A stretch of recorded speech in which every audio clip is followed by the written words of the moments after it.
허리 디스크만큼 흔한 국민 질환이 또 있을까요? 그렇다 보니 안일하게 생각하기 쉽지만 병이 진행되다 보면 예상 못한 심각한 후유증을 부르기도 합니다. 오늘 건강 365에서는 허리 디스크에 대한 다양한 이야기를 나눠봅니다. 갑자기 뚝 떨어진 기온에 허리 통증을 느끼는 분들이 많습니다. 날씨가 추워지면 근육이 굳고 운동량까지 줄면서 우리 몸의 유연성이 떨어지는데요. 대신 허리 디스크라면 다리로 퍼지는 방사통에 주목해야 합니다. 추운 겨울 웅크리고 자고 일어난 뒤 허리가 아픈 경우가 있습니다. 주변 근육이 밤새 긴장되었기 때문인데요. 이런 단순한 염자가 반복되어 척추 주변 근육이 아닌 디스크의 문제를 일으키는 경우 요통뿐 아니라 다리까지 뻗치는 방사통이 나타납니다.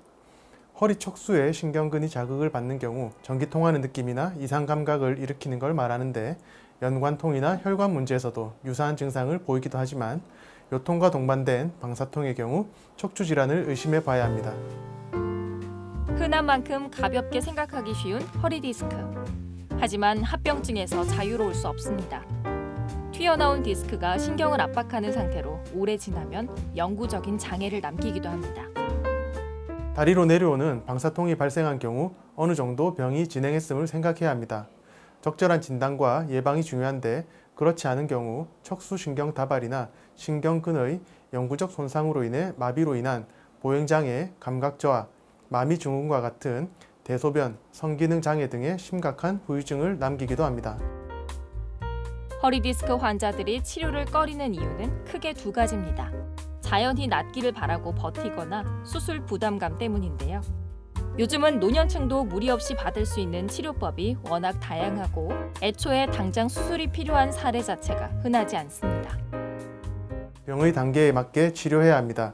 증상이 심하고 병소가 강하여 수술적 치료가 필요한 경우를 수술에 대한 막연한 거부감으로 비수술적 치료를 하고 있으면 성과가 좋지 못해 반복하여 시행하다 결국 수술을 하게 되는 사례도 있습니다.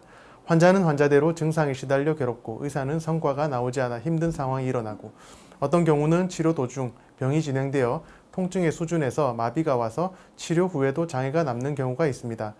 되도록 강하게 치료하는 것이 좋으냐? 물론 좀 더 상위의 치료법은 확실히 병소를 더 잘 컨트롤할 수는 있으나 그에 따른 합병증이나 후유장애를 남깁니다. 체온이 떨어지면 근육이 긴장하고 혈액순환이 잘 안 되면서 허리 통증을 더 심하게 느낍니다. 외출할 때뿐만 아니라 실내에서도 허리를 잘 감싸고 따뜻한 찜질을 하는 게 좋은데요. 틈틈이 가벼운 스트레칭으로 몸을 이완시키는 것도 좋습니다. 건강 365였습니다.